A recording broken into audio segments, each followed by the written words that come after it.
आज हम लोग उदाहरण 5 करेंगे, जिसमें दिया गया है संख्याओं 4 के ऊपर n की घात पर विचार कीजिए, जहां n एक प्राकृतिक संख्या है। जांच कीजिए कि क्या n का कोई ऐसा मान है जिसके लिए 4 पर n की घात अंक 0 पर समाप्त होता है। तो आपको जांच करना है। तो यहाँ हम इसको थोड़ा सा रफ में समझ लेते हैं। आपको बताया गया है 4 पर n की घात। तो 4 पर n की घात, जहाँ n क्या है, एक प्राकृतिक संख्या। तो प्राकृतिक संख्या का मतलब होता है n का मान 1 हो सकता है, 2 हो सकता है, डैश डैश कुछ भी हो सकता है। प्राकृतिक संख्याएं ऐसी संख्याएं होती हैं जो 1 से शुरू होती हैं और अनंत तक जाती हैं। तो ये हो सकता है। अब n का कोई ऐसा मान है जिसके लिए 4n अंक 0 समाप्त पर होगा, ये हमें जांच करना है। अगर ये 0 पर समाप्त होगा, 0 पर समाप्त होने का मतलब ये होता है, माना कि n की घात यहाँ से कोई भी मान रखने पर यदि 50 आ गया या 40 आ गया या 500 आ गया, कुछ भी, तो ये इसे बोलते हैं 0 पर समाप्त होना। अगर इसके इकाई का अंक क्या हो, 0, ये भी 0, ये भी 0। तो अगर हम इसको ध्यान से देखें तो अगर जो भी 0 से समाप्त होगा ये 5 से डिवाइड हो जाएगा, क्योंकि जिन संख्याओं का इकाई अंक 0 होता है वो 5 से डिवाइड होता है। ये सभी संख्याएं 5 से डिवाइड हो जाएंगी। तो हम लिखेंगे, यदि n के किसी मान के लिए, n के किसी मान के लिए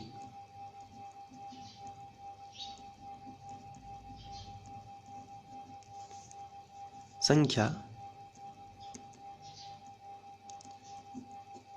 4n 0 पर समाप्त होती है, 0 पर समाप्त होती है,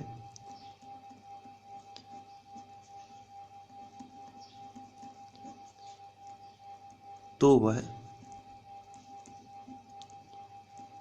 5 से विभाजित होगी, 5 से विभाजित होगी। आपको ध्यान से देखते जाना है, 5 से विभाजित होगी। परंतु हम क्या कर सकते हैं यहाँ पर, परंतु जो 4 पर n की घात है, इसको हम क्या लिख सकते हैं, को हम इस तरीके से लिख सकते हैं, 2 गुणित 2 गुणित 2 पर n की घात। और इसको हम आगे जाके 2 2 इस तरीके से लिखा है, तो हम इसको 2 के ऊपर 2 की घात के ऊपर n की घात लिख सकते हैं। और इसको भी हम क्या लिख सकते हैं, 2 और 2n लिख सकते हैं। तो यहाँ गुणनखंड क्या है, अभाज्य गुणनखंड केवल क्या रहेगा, 2। तो आपको लिखना है यहाँ अभाज्य गुणनखंड, अभाज्य गुणनखंड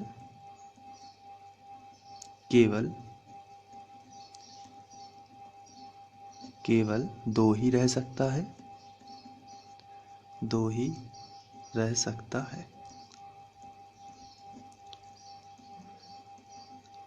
तो आधारभूत प्रमेय के अनुसार इसका केवल 2 ही अभाज्य गुणनखंड होगा।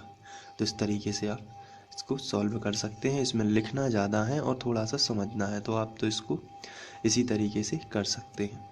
Thank you.